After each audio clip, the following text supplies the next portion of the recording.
Was I going to be here to see her grow up? Was I going to be like the mother of the bride? I don't know. I hadn't even thought about that stuff, but suddenly all of those things popped into my head.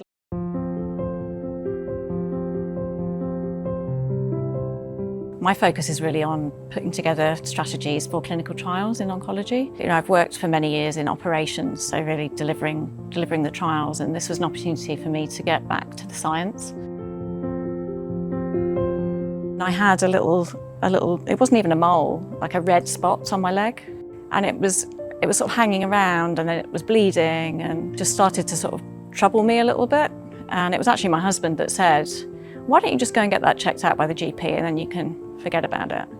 I arrived there with the buggy with my daughter, and there's a nurse in the room, and I'm like, oh, this probably isn't good news. And then he told me that it was in fact a malignant melanoma.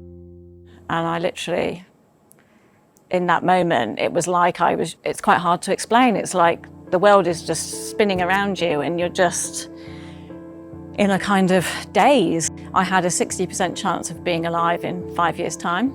And I was also recommended not to have any more children because there was this anecdotal evidence that, increased estrogen levels in pregnancy could, cause the return of the melanoma.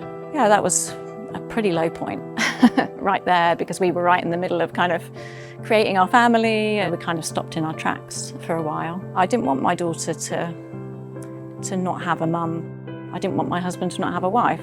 My take on it was, well, I have to live my life. So we decided we would try to have a second child.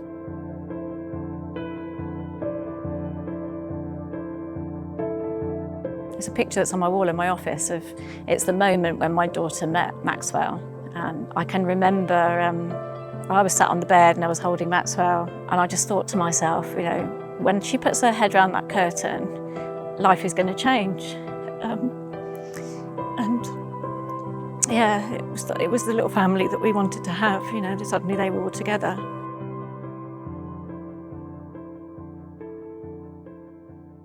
When I'm working day to day, I know what it feels like to be that patient. They're not just a number, they're a person. They have a life, they have hopes and dreams, they have a family, they have friends. We all get very involved in the intricacies of what we do day to day, but it's good just to step back now and again and think of the bigger picture of how we're all contributing to clinical research and potentially, changing somebody's life. We can give them a few more months, a few more years to be a mum and be part of their child's upbringing. That is, that's absolutely priceless.